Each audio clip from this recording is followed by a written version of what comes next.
नमस्कार विद्यार्थी मित्रांनो, स्वागत आहे तुमचे वीर एज्युकेशन या यूट्यूब चॅनलमध्ये।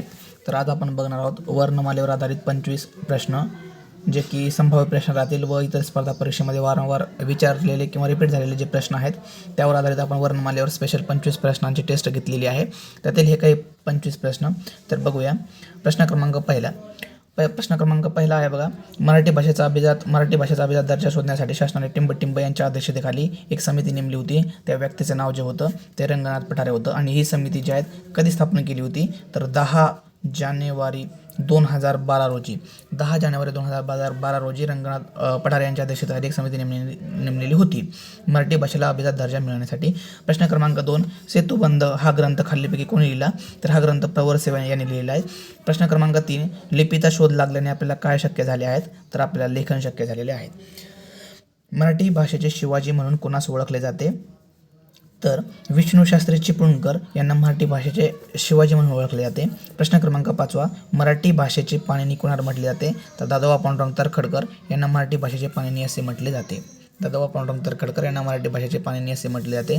प्रश्न क्रमांक 5 बघा, मराठी भाषेचे पाणिनी कोणाला म्हटले जाते दादोबा पांडुरंग तरखडकर। प्रश्न क्रमांक 6, पर्यायी उत्तरातून योग्य ते पर्याय उत्तर शोधा।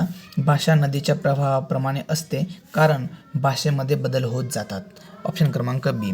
नंतरचा प्रश्न बघा, भाषा विषयक कौशल्यांच्या साधारणपणे किती पायऱ्या आहेत तर ते पायऱ्या आहेत मित्रांनो 5। तर त्यांच्यामध्ये कोणत्या भाषांचा कोणकोणत्या कौशल्यांचा समावेश होतो तर बोलणे, वाचणे, लिहिणे, आकलन करणे आणि ऐकणे या 5 भाषाविषयक कौशल्यांचा त्याच्यामध्ये समावेश होतो। नंतरचा प्रश्न क्रमांक 8 आहे मित्रांनो, अक्षर म्हणजे काय तर अक्षर म्हणजे काय तर आवाजाच्या किंवा ध्वनीच्या प्रत्येक खुणेला अक्षर असे म्हटले जाते। प्रश्न क्रमांक 9, खालीलपैकी सजातीय स्वरांची जोडी सांगा तर मित्रांनो रस्व व दीर्घ यांना सजातीय स्वरांची जोडी म्हटले जाते। ऑप्शन क्रमांक 4।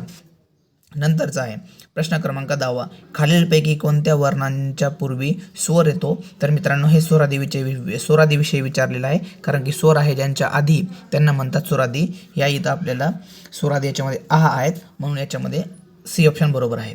नंतरचा आहे खालीलपैकी प्रश्न क्रमांक 11, खालीलपैकी कोणता वर्ण दुसऱ्या वर्णावर स्वार होतो तर याचे उत्तर आहे हा वर्ण जो आहे दुसऱ्या स्वरावर स्वार होतो। नंतर प्रश्न क्रमांक 12 आहे, गटात न बसणारा वर्ण कोणता तर त्याच्यासाठी बघा या इथं दिलेला आहे त्यांच्यामध्ये गटात न बसणारा वर्ण शोधा। तर याच्यामध्ये मित्रांनो ई हा जो स्वर आहे तो गटामध्ये बसत नाही।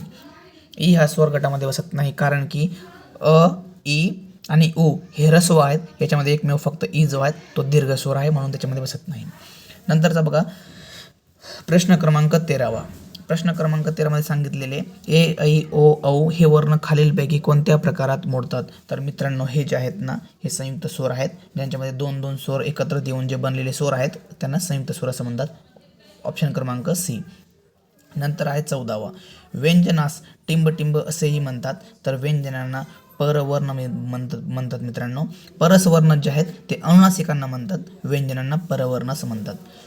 प्रश्न क्रमांक 15, खालील विधानातील योग्य उत्तर शोधा। आपले भाषा शिक्षण विविध कौशल्यावर सुरू असते, उदाहरणार्थ ऐकणे, बोलणे, वाचणे आणि फिरणे याच्यामधला जो आहे ड ऑप्शन जो आहे तो चुकीचा आहे मित्रांनो। हे भाषाविषयक कौशल्य नाही आहे, त्याच्यामध्ये अ ब क म्हणजेच काय तर ऑप्शन क्रमांक 4 योग्य उत्तर आहे। नंतर आहे 16, खालीलपैकी महाप्राण व्यंजने कोणती तर याच्यामध्ये ख, फ आणि ध ही महाप्राण व्यंजने आहेत, कारण की त्यांना इंग्लिशमध्ये लिहिताना त्याच्यामध्ये यच या अक्षरांचा समावेश होतो। ही जी व्यंजने आहेत ती महाप्राण व्यंजने आहेत। प्रश्न क्रमांक 17, य, र, ल, व यांचे उच्चारस्थाने अनुक्रमे टिंब या स्वरांच्या उच्चारस्थानासारखी आहे तर याच्यामध्ये ऑप्शन क्रमांक चुकीचे आहेत, म्हणून त्याच्यामध्ये हे येत आहे मित्रांनो ई, रु, लु, उ यासारखी यांची उच्चारस्थाने वापरलेली असतात। नंतरचा प्रश्न क्रमांक 18, परसवर्णाने लिहिलेली चुकीची जोडी सांगा। वर्णाने लिहिलेली चुकीची जोडी सांगा। यांच्यामध्ये जो ड ऑप्शन आहे वंश हा चुकीचा जोडी आहे। प्रश्न क्रमांक 19 आहे की व्यंजन संधी या शब्दातील अनुस्वारांचा उच्चार खालीलपैकी कोणत्या अनुनासिकाप्रमाणे होतो तर याच्यामध्ये ऑप्शन क्रमांक डी हे बरोबर आहे, त्र आणि न हे ऑप्शन बरोबर आहे। प्रश्न क्रमांक 20 त, थ, द, ध, न, ल, स ही 7 व्यंजने टिंबटिंब आहेत. तर ही जी 7 व्यंजने आहेत मित्रांनो, ही दंत वर्णामध्ये मोडले जातं, ही दंत व्यंजने आहे. प्रश्न क्रमांक 21 जमा व जनाबाई या जचा उच्चार अयुक्त होतो. उदाहरणार्थ ज माव आणि जनाबाई म्हणून त्याला दंत तालव्य किंवा दंतमूल्य वर्ण म्हटले जाते.